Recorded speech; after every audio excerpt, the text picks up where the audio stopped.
Wala nang maraming paligoy-ligoy pa, diretso sa punto na. Maiksi lang ang komentaryo, pero diretso sa punto. Maraming kuro-kuro, may tiwali, may totoo. Dito, sa puntong diretso tayo. Punto, diretso. I, please state your name, I, Nicolas D. Torres III, having been appointed to the position of having been appointed to the position of General Manager, Metropolitan Manila Development Authority, do hereby solemnly swear do hereby solemnly swear that I will well and faithfully discharge, that I will well and faithfully discharge, to the best of my ability, to the best of my ability, the duties of my present position, the duties of my present position, and of all others I may hereafter hold, and of all others I may hereinafter hold under the Republic of the Philippines, under the Republic of the Philippines, that I will bear true faith and allegiance to the same, and I will bear true faith and allegiance to the same, that I will obey the laws, that I will obey the laws, legal orders, and decrees legal orders, and decrees promulgated by the duly constituted authorities of the Republic of the Philippines, promulgated by the duly constituted authorities of the Republic of the Philippines. and that I impose this obligation upon myself. Thank you, sir. Thank you. Congratulations. Salamat. Looking forward to working with you. Salamat, salamat. Thank you, sir. Thank you. Okay, let's have a picture. Ready? One.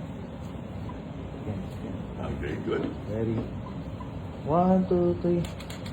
One, two, three. Ibig sabihin dahil nanumpa na si General Torre bilang General Manager ng MMDA, hindi na siya 4-star general. Ibig bang sabihin yan, retired na siya sa PNP?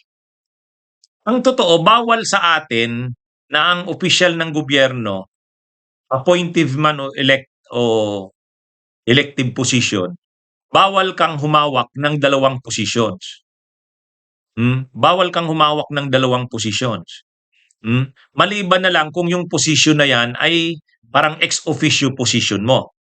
Halimbawa, ng ex officio position, ang Secretary of Justice ay automatic, ang Secretary of Justice ay automatic na member ng JBC, Judicial and Bar Council. Oo, automatic. So, ibig sabihin, dalawa ang posisyon ng Secretary of Justice. Member siya ay Secretary of Justice siya at the same time, member ng JBC.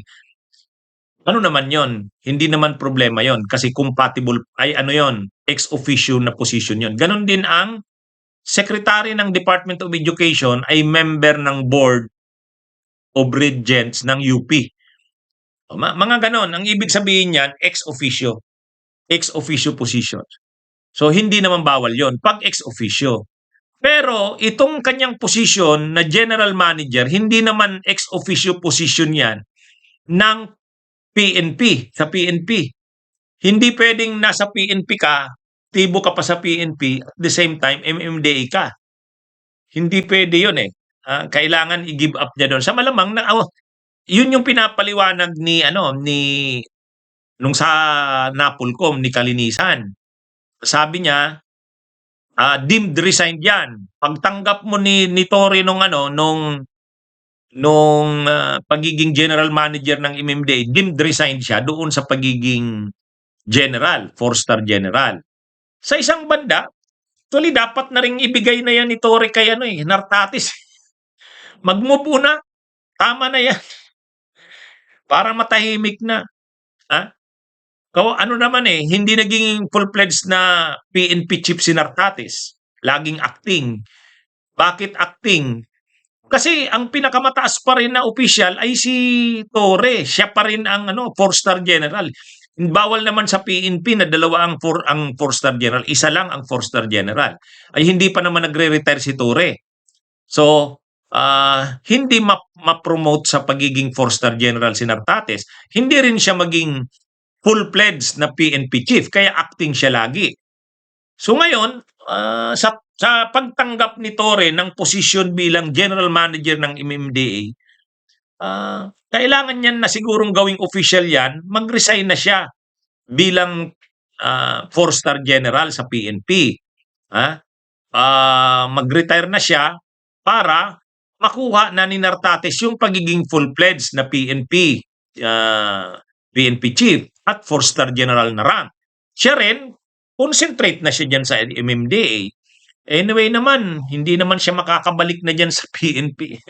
Para move on na siya. Move on na rin. Si Nartates din, ma-enjoy na rin yung buong, yung buong tiwala sa kanya, sa posisyon niya na yan bilang PNP chief. Kasi anyway, pero ang sabi nga ni Kalinisan ng NAPOLCOM, yung chief ng NAPOLCOM, National Police Commission, deemed resigned yan. Pagtanggap niya, nanumpa na siya bilang general manager ng MMDA, deemed resigned na siya, nag-retire. Kumbaga, hindi na siya 4-star ng PNP. Anyway, kung ganun ang nakalagay sa kanilang rules ng NAPOLCOM at ng PNP law, ganun pala. Siyempre, ang authority diyan para magsabi ng ganyan, sila Kalinisan. Ay kung ganyan yung pinapaliwanag niya, take natin yan as it is. Pero yun na nga si Torre naman yata, nag-i-enjoy naman yata siya ng pagiging general manager na ng MMDA. Bilang general manager ng MMDA, naimbitahan siya sa Metro Manila Film Festival. Nagsalita siya doon. Natutuwa. Kaysa naman sa nitong nakaraang mga buwan. Nitong mga buwan ng September, October, November, December. Nitong matapos siyang matanggal bilang PNP chief, hindi siya halos pinag-uusapan. Nawala na siya sa limelight. Pero ngayong nandiyan na siya, kahit general manager ng MMDA lang, kasi sabi ko, mas maganda sana siya ang chairman ng MMDA. Pero pinag-uusapan siya, kita nyo. Parang artista na siya. Nandun siya sa MMDA, ay sa Metro Manila Film Festival, yung parangal. Nandun siya, nagsalita siya. Yeah. Anyway, sa mga nagtatanong, ano bang status ni Torre ngayon? Yun ang tingin ko sa status ni Torre. So, sana nakatulong ang paglilinaw natin ito. Bunyog, bunyog, halikan na kasama ka. Bunyog, kapag buklod ay may pag-asa. Luzon, Visayas, Mindanao, isa ang pananaw. Sa bagong Pilipinas ang bunyog isisigaw. Bunyog, bunyog, bunyog.